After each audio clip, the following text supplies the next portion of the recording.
तो हेलो दोस्तों, स्वागत है आप सभी का एक और बार फिर से हमारे smart mind army YouTube channel पर। जैसा कि आप सबको पता है, फर्स्ट लेक्चर और आपका सेकंड लेक्चर भी कंप्लीट हो चुका है force and laws of motion का। ठीक है, अब आप क्या करने वाले हैं, सेकंड लॉ ऑफ मोशन करने वाले हैं। ठीक है, फर्स्ट लॉ ऑफ मोशन खत्म कर चुका हूँ मैंने, इसका पिछला लेक्चर था, देख के आना, नहीं देखोगे तो समझ नहीं आएगा। मतलब थोड़ा सा समझ रहे हो ना, उससे जुड़ा हुआ कनेक्टेड होते हैं ये चीज़ें, तो मालूम पड़ना चाहिए। तो देखो अब किस बारे में बात हो रही है, सेकंड लॉ ऑफ मोशन पे। तो सेकंड लॉ ऑफ मोशन को जानने से पहले हमें कुछ बेसिक टर्मिनोलॉजी या फिर टर्म्स को समझना पड़ेगा। वो टर्म्स क्या होती हैं आइए जानते हैं पहले।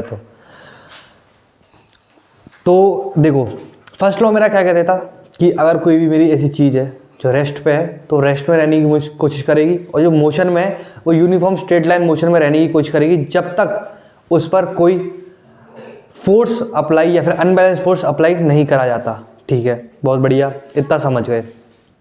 अब क्या बोला जा रहा है कि जब अगर मैं आपको बताऊं फर्स्ट लॉ ऑफ मोशन था, तो उसमें क्या था कि अगर कोई ऑब्जेक्ट है उसको या तो रेस्ट पे करना है या फिर मोशन में करना है, तो उसके लिए आपको करना पड़ेगा एक एफ अनबैलेंस्ड लगाना पड़ेगा, एफ अनबैलेंस्ड लगाना पड़ेगा। ओके, अब देखो कोई भी अगर चीज़ अगर रेस्ट पे है और मोशन पे है तो सीधी सी बात है, जहाँ पर मोशन या वेलोसिटी टर्म आ जाता है ना, इसका सीधी सी बात है वहाँ पर क्या है, एक्सेलरेशन है। रेस्ट पे अगर मोशन में दे रहे हो, रेस्ट से अगर उस चीज़ को मोशन में डाल रहे हो तो फोर्स तो लग ही रहा है, ऊपर से क्या हो रहा है, वेलोसिटी हो रही है, और साथ में क्या हो रहा है, एक्सेलरेशन भी हो रहा है। ठीक है, बहुत बढ़िया। एक्सेलरेशन इसमें कैसे हो रहा है, कुछ बच्चे पूछ होंगे भैया अगर मैं मोशन से रेस्ट में कर रहा हूँ किसी चीज़ को, इसमें एक्सेलरेशन क्या हो रहा है। इसमें एक्सेलरेशन नहीं हो रहा है, इसमें डी एक्सेलरेशन हो रहा है। ठीक है, तो उसको मैं नहीं ले रहा हूँ, मैं अभी बस ये ले रहा हूँ कि मेरी कोई चीज़ है उसको मैं क्या कर रहा हूँ, रेस्ट से मोशन में ला रहा हूँ। उसके लिए क्या लग रहा है मेरे को, वेलोसिटी आएगी उस चीज़ में, उसमें क्या आएगा, एक्सेलरेशन आएगा। अच्छा, एक्सेलरेशन आएगा। एक बात आप कान खोल के सुन लो, जहाँ पर भी एक्सेलरेशन टर्म आता है वहाँ पर फोर्स आ जाता है। आपने कभी कभी देखा होगा, आप खुद सोचो। अब थोड़ी सी बात करते हैं एग्जाम्पल की। आपकी बुक में दे रखा है जैसे कोई टेबल टेनिस बॉल है बहुत छोटी सी, अगर आप उसको छोटी वेलोसिटी से मारते हो, आपने खेला होगा, टीटी खेला है क्या, टीटी, वैसे टीटी में मारते हो ना उस छोटी सी बॉल को, आराम से मारोगे, वेलोसिटी कम रहती है, एक्सेलरेशन भी कम रहता है, तो क्या होता है, एक तरीके से आप पर जब वो लगेगी बॉल तो आपको फोर्स क्या होगा, कम फील होगा, है फोर्स आप पे कम लगेगा। भाई अगर मैं उस बॉल को जोर से मारता हूँ, बहुत जोर से, तो वो बॉल क्या होती है, ज़्यादा वेलोसिटी एक्वायर कर लेती है, ज़्यादा एक्सेलरेशन हो जाता है और आपको उसका इम्पैक्ट महसूस होता है, एक तरीके से फोर्स फील होता है। ये हो गया फर्स्ट एग्जांपल। सेकंड एग्जांपल, कोई ट्रक है नहीं ट्रक छोड़ो, ये थोड़ा एग्जांपल थोड़ा बेकार हो जाएगा ना, इस एग्जांपल को रहने दो, बस अभी टेबल टेनिस वाला समझो। ठीक है, तो इसमें क्या हो रहा है, आपने खुद देखा कि वेलोसिटी जहाँ मेरी थोड़ी ज़्यादा हो रही है, एक्सेलरेशन जहाँ मेरा ज़्यादा हो रहा है, वहाँ क्या हो रहा है, फोर्स भी आ जा रहा है। ठीक है, फोर्स आ रहा है। पर मैंने एक और चीज़ देखी, अगर मेरी जो बॉल थी ना, अगर उसका मास कम है और मैं उसको वेलोसिटी ज़्यादा से मार रहा हूँ, यानी वी ज़्यादा है, तो उसका क्या हो रहा है, इम्पैक्ट ज़्यादा हो रहा है, एक तरीके से इम्पैक्ट ज़्यादा पड़ रहा है, इम्पैक्ट पड़ रहा है। वहीं क्या हो रहा है, अगर मेरा ऐसे कोई हाथी है आपका, है उसकी भले ही वेलोसिटी बहुत कम है और वो किसी के सामने आ गया, उससे कोई नीचे आ गया तो क्या होगा उसका हाल, आप सब जानते ही हो। और कोई ऐसी मेरी चीज़ है जिसका मास बहुत ज़्यादा है, वेलोसिटी भले ही बहुत कम है, तो क्या हो रहा है, उसका भी इम्पैक्ट बहुत ज़्यादा हो रहा है, इम्पैक्ट ज़्यादा हो रहा है, यानी उसकी तरह से क्या हो रहा है, थोड़ा सा फोर्स, एक तरीके से फोर्स कह सकते हो या फिर इम्पैक्ट कर सकते हो। तो यानी मेरी कोई ऐसी एक फिजिकल टर्म है जो क्या हो रही है, इन दोनों चीज़ों से डिराइव्ड हो रही है। अच्छा भैया फोर्स तो नहीं है, नहीं, मैंने बोला था फोर्स किससे आएगी, एक्सेलरेशन से आएगा। अभी मैं किस में बात कर रहा हूँ, दो टर्म में बात कर रहा हूँ, मास और वेलोसिटी में। तो मास और वेलोसिटी में क्या हुआ, आपके साइंटिस्ट लोग जो थे उन्होंने एक टर्म निकाला, उसको क्या बोला उन्होंने, उसको बोला उन्होंने मोमेंटम, मोमेंटम। ठीक है, अगर आपसे कोई पूछता भाई मुझे तू बता, मतलब मैं आपसे खुद पूछता हूँ, आप ना अपने दोस्त से किसी से भी पूछना कि भाई मोमेंटम क्या होता है, बहुत ही कुछ ऐसे बहुत ही गिने चुने कोई ऐसा इंसान होगा जो आपको प्रॉपरली इसका क्या हो जवाब दे पाए, पर मैं दूंगा आपको, क्योंकि हमारे संग क्या हुआ था, हम जब पढ़ते थे हमको ये कहीं ना कहीं बोलकर पढ़ा दिया गया कि momentum equal to m into v. Application क्या है, एप्लीकेशन कुछ नहीं बताया, काम क्या है कुछ नहीं बताया, असली जो बेसिक टर्म इसके पीछे क्या है, कॉन्सेप्ट क्या है वो नहीं बताया। तो वो मैं बता रहा हूँ। देखो कोई भी चीज़ में मास और वेलोसिटी आ जाती है, उसमें कहा जाता है मेरा मोमेंटम आ जाता है। अच्छा, मोमेंटम कुछ नहीं है, एक तरीके से अगर मैं आपको बताऊँ बेसिक भाषा में, अगर मुझसे कोई पूछता है जिसको कुछ नहीं मालूम है मोमेंटम के बारे में, तो मैं उसको बोलूँगा एक तरीके से पावर होती है। किसकी? मास और वेलोसिटी की टर्म्स में। अच्छा, पावर कैसे, यानी पावर मास और वेलोसिटी के टर्म में कैसे? देख मैं बोलता हूँ अगर तेरा मास कम है भले ही और तेरी वेलोसिटी ज़्यादा है तो क्या होगा, तेरा मोमेंटम ज़्यादा होगा। तेरा मास भले ही कम है पर वेलोसिटी ज़्यादा है तो क्या होगा, तेरा मोमेंटम ज़्यादा होगा। और वहीं तेरी वेलोसिटी कम है, मास ज़्यादा है, तो भी तेरा मोमेंटम बहुत ज़्यादा होगा। यानी एक तरीके से क्या है, मोमेंटम मेरा दर्शाता है एक तरीके से पावर। अगर मेरी चीज़ कोई भी स्पीड में है और उसका मास कम है तो वो इतना इम्पैक्ट करेगी। अगर मेरी चीज़ का वेलोसिटी इतनी कम हो जाती है, मास इतना कम हो जाता है, तो वो इतना इम्पैक्ट करेगी। ठीक है, सिंपल सी बात है। अगर आप क्रिकेट खेल रहे हो, बॉल आराम से मारी तो आपको इतना इम्पैक्ट पड़ेगा, वो उसका इतना मोमेंटम होगा। और वहीं अगर वो बॉल कोई दूसरा प्लेयर जोर से मारता है वहीं तो क्या होता है, आपको उसका इम्पैक्ट ज़्यादा फील होता है, यानी मोमेंटम ज़्यादा होता है। ठीक है, अब क्या करते हैं, सुनो, अब क्या करते हैं, आपका एक तरीके से इसकी डेफिनेशन लिख ली जाती है। ठीक है, तो डेफिनेशन लिख देते हैं। मोमेंटम यानी P of a object, P यानी momentum of a object is defined as the, इसको लिखने की जरूरत नहीं है, ये बस आपका बेसिक है, इसको लिखो। ठीक है, defined as the product of its mass and velocity. ये आपके बुक में जितना दे रखा है बस उतना ही लिखवा रहा हूँ, क्योंकि एक्स्ट्रा पढ़ाने का कोई मतलब नहीं बनता, क्योंकि नंबर तो उतने ही मिल रहे हैं एट द लास्ट। मास आपका किस में होता है, एम में होता है, स्मॉल एम में, वेलोसिटी वी में होती है। मास को मैं लिख देता हूँ स्मॉल एम, नीचे लिख देना। ठीक है, तो इसका फॉर्मूला क्या होता है, P is equal to m v. ठीक है, इसको मैं कर देता हूँ बॉक्स के अंदर बंद। बहुत बढ़िया है। Both direction, it has both direction and magnitude, it has both direction and magnitude. ऐसा क्यों हुआ, कोई बताएगा? कमेंट में लिख दो भाई, या फिर नीचे लिख दो कि ऐसा क्यों हुआ, इसके पास बोथ मैग्नीट्यूड और वेलोसिटी क्यों है, बताओ।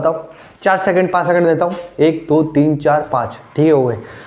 तो इसमें जो एक तरीके से होता है वेलोसिटी आ जाती है। मास क्या है आपका, मास एक तरीके से कुछ नहीं है। मास आपका ये कि आपका वजन कितना, एक तरीके से ये हो गया आप में कितना वेट है, सिंपल सी बात। वेलोसिटी क्या होगी, आपको मैंने पढ़ाया था पिछले चैप्टरों में, स्पीड जो आपका पिछला वाला चैप्टर था मोशन। वेलोसिटी है आपकी, इसका मैग्नीट्यूड भी है और साथ में डायरेक्शन भी है। तो यानी अगर इसके पास मैग्नीट्यूड और डायरेक्शन है तो P के पास भी क्या है, मोमेंटम के पास भी आपका डायरेक्शन और मैग्नीट्यूड है। अच्छा ठीक है, और इसमें क्या होती है, डायरेक्शन जो होती है क्या होती है, same as of v, same as of v. Same as of v यानी जहां पर अगर आपका ऑब्जेक्ट इधर मूव कर रहा है तो उसका मोमेंटम की डायरेक्शन भी इधर ही होगी। क्यों? क्योंकि क्या करता है, ये डायरेक्शन और मैग्नीट्यूड पे डिपेंड करता है। और वो किसकी वजह से करता है, वेलोसिटी की वजह से। और वेलोसिटी आपको मालूम ही है, जिसके पास आपकी डायरेक्शन और मैग्नीट्यूड होता ही है। ठीक है, तो सिंपल सी बात है, समझ जाओगे। ठीक है, अब क्या बात आ रही है, इसका SI यूनिट लिखो। SI यूनिट इसकी है, SI यूनिट देखो, m हो गया मेरा, क्या हो गया, m मास यानी kg, और वेलोसिटी क्या होगी मेरी, मीटर पर सेकंड, या फिर इसको आप मीटर पर सेकंड इनवर्स भी लिख सकते हो। ठीक है, ये हुई आपकी इसकी SI यूनिट। ठीक है, अब क्या करते हैं, आपका थोड़ा सा अब आगे आपके टर्म्सलॉजी पे चलते हैं। ठीक है, देखो मैंने आपको समझा लिया है मोमेंटम। अब देखो मोमेंटम किस किस चीज़ पे डिपेंड करता है, आइए उसके बारे में थोड़ा जान लेते हैं। देखो आपका फर्स्ट जो मोमेंटम होता है, आपने देखा होगा मास पे डिपेंड करता है, बहुत बढ़िया। और किस पे डिपेंड करता है, वी पे। ओके, एक और चीज़ होती है, आपने कभी देखा होगा, एग्जांपल मैं देता हूँ कि आपने कभी देखा होगा कि आपकी क्या होगा, गाड़ी खराब हो गई एक तरीके से है, आप क्या करते हो, अगर आप उसको एकदम से झटका देते हो, क्या वो चलती है? क्यों नहीं चलती वो बताओ? क्योंकि आपने उसको इनफ मोमेंटम एक तरीके से नहीं दिया होता है, जिससे क्या हो, उसका इंजन स्टार्ट हो पाए। ये कभी कभी खराब होता है, तब का सिनेरियो है। ठीक है, जब मोमेंटम क्या होता है, नॉट इनफ होता है, नॉट इनफ है। वही क्या होता है, अगर मैं थोड़ी देर तक या फिर से थोड़ी और डिस्टेंस तक थोड़ा उसका क्या करता हूँ, धक्का देता हूँ, तो क्या होता है आपने देखा होगा, वहीं मेरा क्या होता है, पी मेरा इनफ हो जाता है और वहीं मेरा क्या होता है, एक तरीके से इंजन स्टार्ट हो जाता है, इंजन स्टार्ट होता है। यही खासकर फिनोमेना देखा होगा आपने सर्दियों के टाइम पे, जब बाइक नहीं चल रही होती है, गाड़ी कुछ भी आप समझ लो नहीं चल रही होती है, धक्का लगा रहे हैं नहीं हो रहा है, थोड़ा जोर से धक्का लगाया, थोड़ा टाइम लेके धक्का लगाया, टाइम लेके तब जाके क्या होता है, आपका इनफ मोमेंटम क्रिएट होता है और क्या होता है, आपका एक तरीके से इंजन स्टार्ट होता है। ठीक है, ऐसा क्यों हुआ, आपका क्या था, इनिशियल मोमेंटम क्या था, 0 एक तरीके से, और आपको करना था पी फाइनल, पी फाइनल आपको एक पी डैश यानी एक तरीके से एक ऐसा मोमेंटम क्रिएट करना था जिससे क्या हो, आपकी एक तरीके से गाड़ी को वेलोसिटी मिल सके एक अच्छी सी, जिससे क्या हो, उसका इंजन एक तरीके से स्टार्ट हो सके। तो यहाँ आपने एक चीज़ देखी होगी, जब मैं इसको करता हूँ इसमें क्या होता है, मेरा टाइम बहुत कम होता है, टाइम एक तरीके से बोल दूँ मैं, नॉट वेरी वेरी लेस होता है। वहीं बताऊँ उसमें टाइम इनफ होता है, टाइम उसमें क्या होता है, इनफ होता है। तो यानी एक तरीके से मैं कह सकता हूँ, अगर मेरा P 0 था स्टार्टिंग में और मेरे को P डैश चाहिए था, P 0 था और मेरे को P डैश चाहिए था, तो उसके लिए क्या हुआ, मेरे को चेंज जो था ना, change in momentum PF minus PI उसका करना पड़ता है, उसके लिए एक टाइम लगता है। यानी मेरे को अगर किसी भी चीज़ को एक इनफ मोमेंटम चाहिए होता है, उसके लिए क्या करना पड़ता है, एक उसको टाइम देना पड़ता है। ऐसा क्यों होता है यह भी आपको पता चलेगा। ठीक है, उसको मेरे को क्या करना है, एक सिंपली एक थोड़ा सा टाइम देना पड़ता है। तो एक तरीके से यहाँ क्या आ जाता है कि मेरा चेंज इन मोमेंटम जो होता है ना, चेंज इन मोमेंटम वो क्या होता है आपका, एक तरीके से चेंज इन मोमेंटम क्या होता है, किस पे डिपेंड करता है, ऑल्सो डिपेंड ऑन आपका क्या, टाइम। ठीक है, यहाँ से मेरे को इस एग्जाम्पल से मालूम पड़ गया कि मोमेंटम जो होता है मेरा टाइम पे डिपेंड करता है। क्यों, अगर इनफ टाइम नहीं होगा तो वो आप उस चीज़ को उतना इनफ मोमेंटम दे नहीं पाओगे, जिससे क्या होगा, आपकी चीज़ चल नहीं पाएगी। ठीक है, तो क्या होता है आपका चेंज इन मोमेंटम किस पे डिपेंड करता है, टाइम पर। ओके, बहुत बढ़िया। तो इसी के साथ क्या होता है, अब आपकी सेकंड लॉ ऑफ मोशन पे आते हैं। सेकंड लॉ ऑफ मोशन आपका सिंपल ये कहता है, the rate of change of momentum क्या होता है आपका, डायरेक्टली प्रोपोर्शनल होता है किसके, अनबैलेंस्ड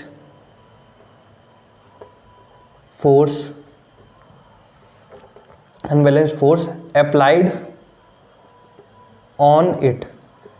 ठीक है,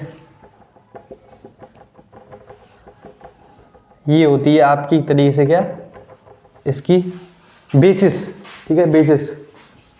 ओके, अब इसी क्या करते हैं, एक तरीके से अच्छे से डेफिनेशन लिख लेते हैं। ठीक है, हमने पिछले वाले का टाइम, तो देखो थोड़ी सी लाइट चलेगी, कोई दिक्कत नहीं है, समझ दिख तो रही होगा बढ़िया से। तो सेकंड लॉ ऑफ मोशन क्या कह रहा है, the rate of change of momentum of a object is proportional to the applied unbalanced force in the direction of the force.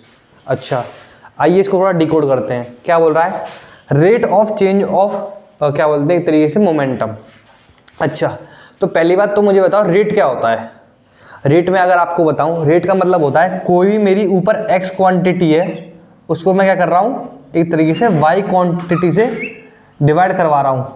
ठीक है, ये होता है आपका एक तरीके से रेट हो जाता है आपका। तो वहीं जो ये रेट ऑफ मोमेंटम कह रहा है ना, इसका मतलब कुछ नहीं है, और ये दोनों आपको बताऊं एक तरीके से थोड़ा सा रिलेटेड होती हैं। तो वहीं मैं बताऊं, मोमेंटम है आपका p, चेंज इन मोमेंटम वहीं आ जाता है, डेल्टा p लिख देता हूँ उसे, और ये आ गया आपका रेट यानी t।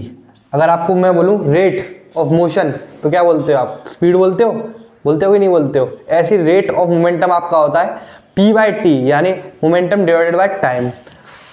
तो ये हो गया आपका ये।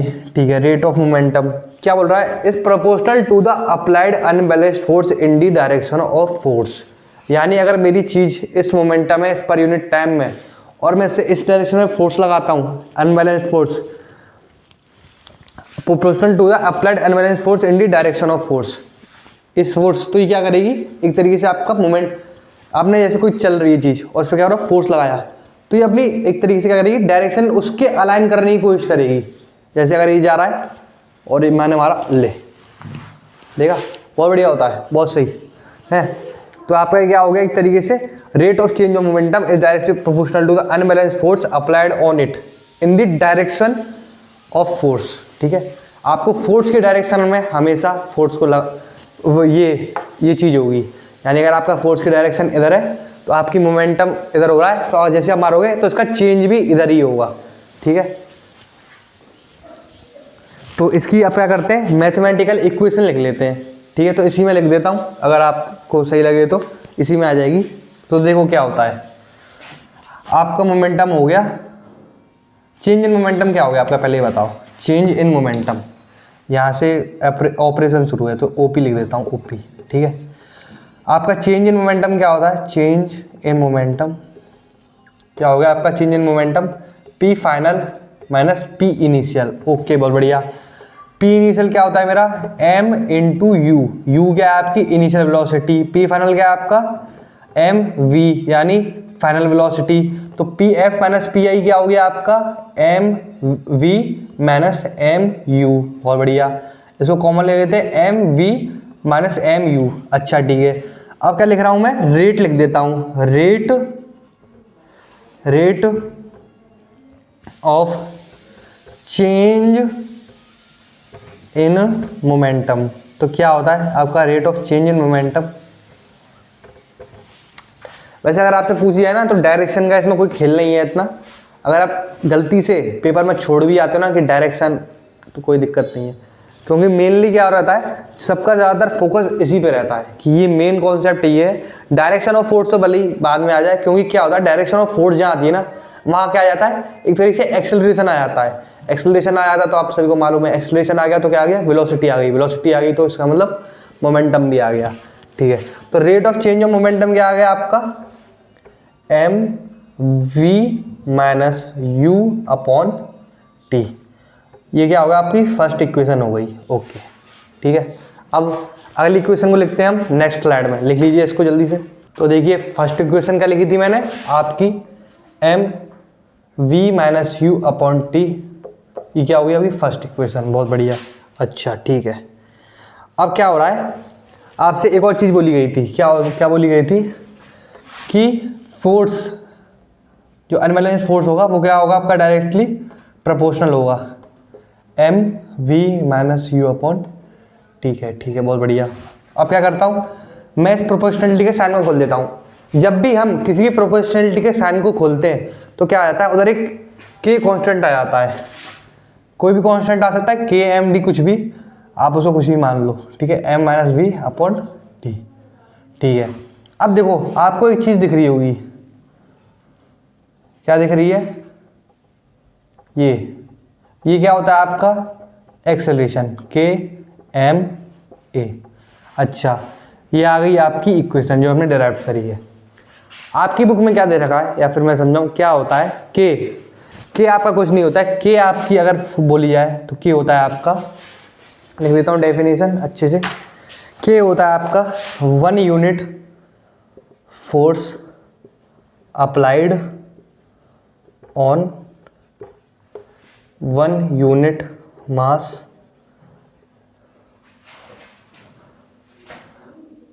Having 1 metre per second square acceleration.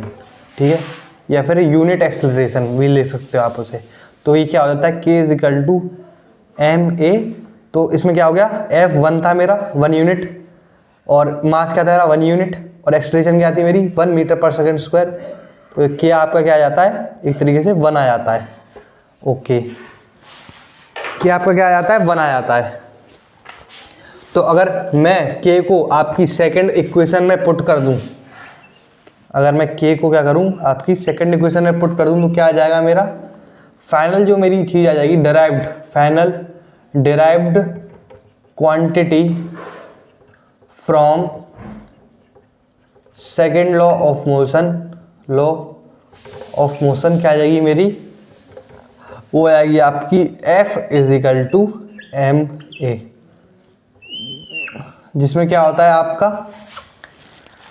आपका क्या होता है कि आपकी जो फोर्स होता है ना, वो होता है आपका एक्सटर्नल फोर्स अनबैलेंस्ड, मास आपका m होता है, एक्सेलरेशन a होता है। तो उसकी यूनिट क्या हो गई आपकी, यूनिट हो गई आपकी, मास क्या हो गया आपका एक तरीके से kg हो गया, acceleration metre per second square, या फिर से आप एक और चीज़ में लिख सकते हो न्यूटन।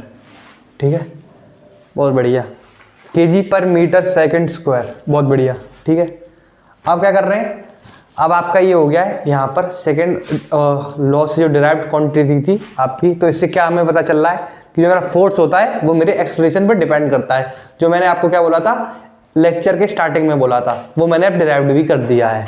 ठीक है, अब क्या करते हैं, आपके हम चल रहे हैं फर्स्ट लॉ को डिराइव करने कि आपका फर्स्ट लॉ कैसे डिराइव होता है। तो कुछ नहीं है, इधर इधर का मिटा देता हूँ। ठीक है, जो जो इम्पोर्टेंट नहीं है, डिराइव तो ही है यहाँ से। ठीक है, चलो पूरा ही मिटा देता हूँ, कोई दिक्कत नहीं है। दिख तो रहा ही होगा, है दिख रहा है ना, बहुत बढ़िया बहुत बढ़िया, ऐसे ही पढ़ते रहो, शाबाश। कई अच्छे बोल लेते मजाक वजाक नहीं करते भैया, मजाक कर रहे हैं क्या है, मजाक करने आया हूँ, है मजाक करना है क्या ज़िंदगी में, कुछ करना है, मजाक करना है, अरे कर ले भाई थोड़ा बहुत, चल कोई दिक्कत नहीं है। ठीक है, तो देखो अब क्या बात कर रहा हूँ मैं, आपकी फर्स्ट लॉ को डिराइव करूँगा किससे, फर्स्ट लॉ को मैं डिराइव करूँगा आपका किससे, सेकंड लॉ की हेल्प से। वाह, सेकंड लॉ की हेल्प से मैं क्या करूँगा, आपका फर्स्ट लॉ को डिराइव करूँगा, बहुत बढ़िया। तो क्या हो रहा है, वो मेरा होता है F इजिकल टू mv-u/t, बहुत बढ़िया। ये क्या थी आपकी एक तरीके से सेकंड इक्वेशन थी, जिसमें मैं क्या किया, मैंने k को 1 पुट कर दिया, बहुत बढ़िया। F और t को मैं मल्टीप्लाई कर देता हूँ, क्रॉस मल्टीप्लीकेशन v-u। अच्छा, अब अगर मैंने फर्स्ट लॉ में क्या बोला था, अगर कोई चीज़ रेस्ट पे है तो रेस्ट पे रहेगी, और कोई चीज़ अगर मोशन में है तो यूनिफॉर्म स्ट्रेट लाइन मोशन में रहेगी, जब तक क्या हो उस पर कोई भी फोर्स अप्लाई ना हो। अगर फोर्स अप्लाई ना हो तो ये चीज़ एप्लीकेबल होगी, यानी फोर्स क्या हो गया एक तरीके से 0। तो F क्या मान लिया मैंने, F मान लिया 0।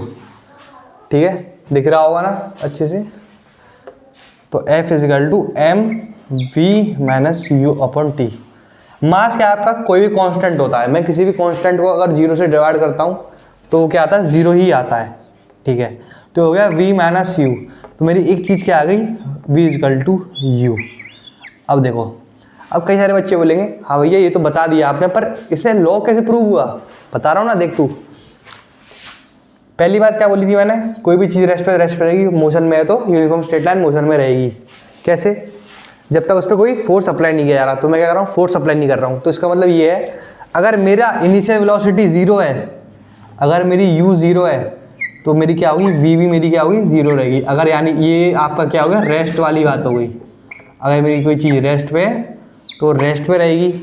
और वहीं अगर मैं बात करता हूँ आपकी एक और चीज़ पे, क्या बोल रहे हैं वो, क्या बोल रहे हैं बताओ, आप खुद बताओ क्या बोल रहे हैं। ए v इजिकल टू u है, हाँ अगर मेरी u भी कोई क्वांटिटी है, या u मेरी क्या है, कोई भी एक x क्वांटिटी है, तो मेरा क्या रहेगा, मेरी v भी क्या रहेगी, x क्वांटिटी ही रहेगी, यानी जितनी मेरी इनिशियल थी उतनी ही मेरी फाइनल रहेगी।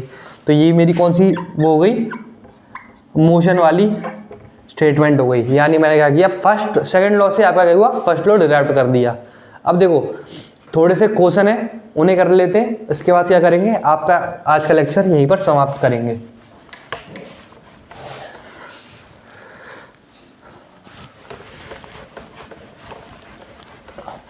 और आप सभी को मालूम है क्वेश्चन कराने का तरीका क्या है, एग्जाम्पल।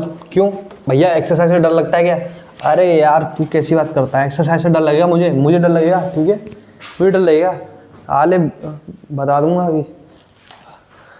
आया आपका क्या करते हैं, पहले थोड़ा देखते हैं। तो चलते हैं, फर्स्ट क्वेश्चन आपका क्या बोल रहा है, एग्जाम्पल है आपका 9.1। ठीक है, बहुत बढ़िया है। क्या बोल रहा है, देखो मैंने आपको क्या बताया, कभी भी फिजिक्स में क्या होता है, आपको क्वेश्चन में जो भी क्वांटिटी दे रखी हो, पहले क्या किया करो, उसको लिख लिया करो।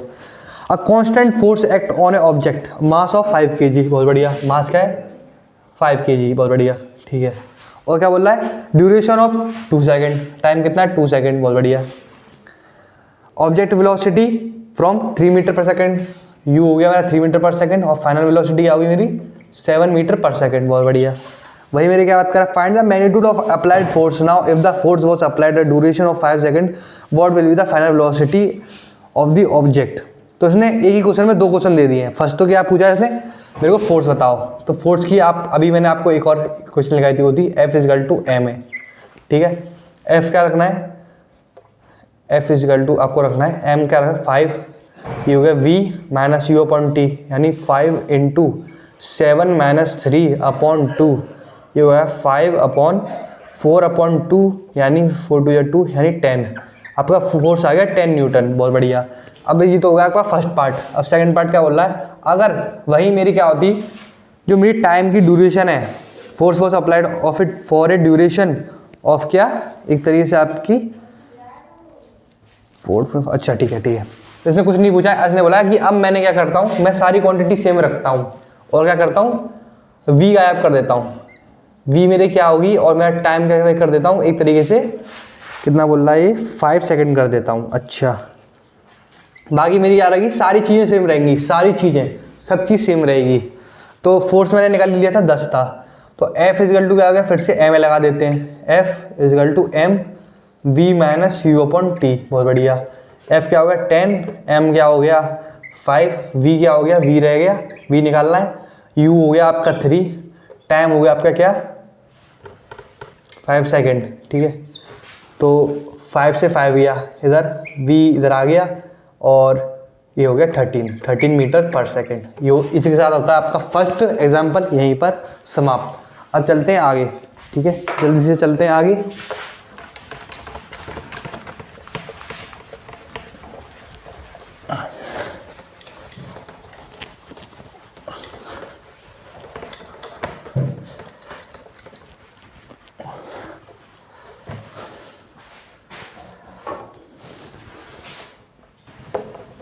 यार क्या है,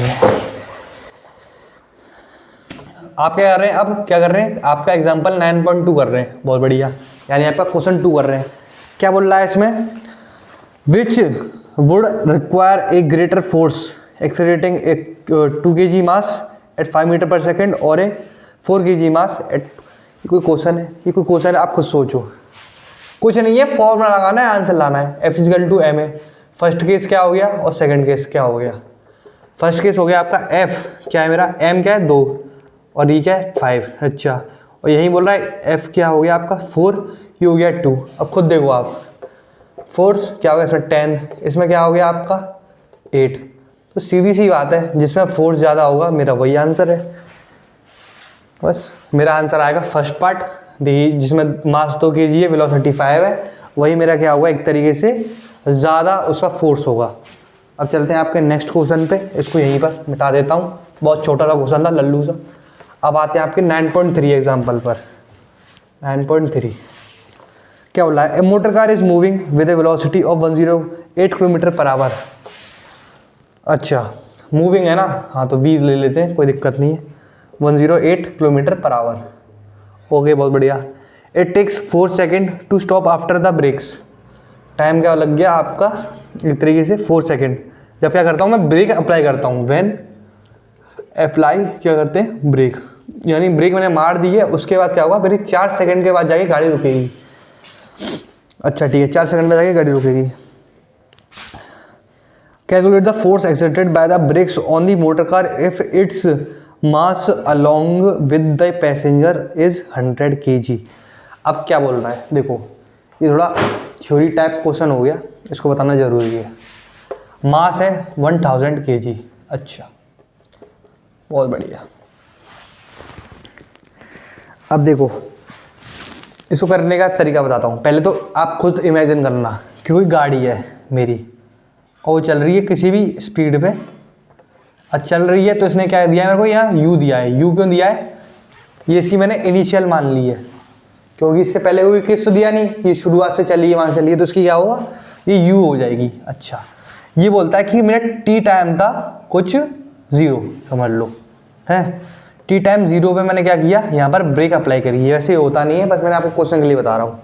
तो टी टाइम 0 था मेरा जब, तो मैंने इस पॉइंट पे जस्ट ब्रेक लगाई, तो गाड़ी को रुकते वक्त यहाँ से यहाँ तक कितना लग गया टाइम, 4 सेकंड लग गया। अच्छा तो ये, अच्छा ठीक है, तो यहाँ पर आप खुद सोचो, जब मेरी गाड़ी इस पॉइंट पर रुकी होगी तो उसकी फाइनल वेलोसिटी क्या होगी 0।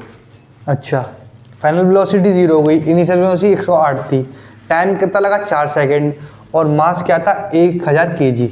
अब क्या बोल रहा है कि इसमें इसको कितना फोर्स लगाना पड़ा होगा। बहुत आसान है, अब तो हलवा हो जाएगा, v minus u upon T. अब देखो इसमें v माइनस यू, m क्या हो गया आपका एक तरीके से 1000, v क्या हो गया आपका 0, और u क्या हो गया आपका 108 डिवाइडेड बाई टाइम कितना हो गया आपका 4। अच्छा ठीक है, तो ये क्या हो गया f is equal to 108 divided by 4। अच्छा इधर लिख लेते हैं f इजिकल टू 1000 इंटू, इसको मैं कर देता हूँ, डिवाइड कर देता हूँ, 4 2 8, और हो जाएगा क्या ये, हाँ हो जाएगा 27। अच्छा 27 हो गया। अब देखो ये किस में था, किलोमीटर पर आवर में, आपको किस में चाहिए ये, कोई बताओ, मीटर पर सेकंड में।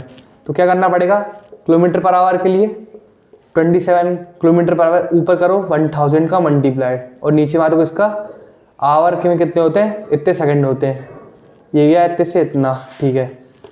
ये हो गया आपका 27/36 इंटू 10⁴। इसको मैं कर देता हूँ 3 से, 3 9 जा, 3 1 जा, 3 2 जा, 3 3 जा, 3 4 जा, 3/4 आ गया। 4 को मैं डिवाइड कर देता हूँ, 4 हो गया 0.30 हो जाएगा, तो ये होगा 728 28275 इंटू 10⁴। इसको मैं कर देता हूँ, एक बार 7500 न्यूटन। ये हो गया आपका आंसर, ठीक है।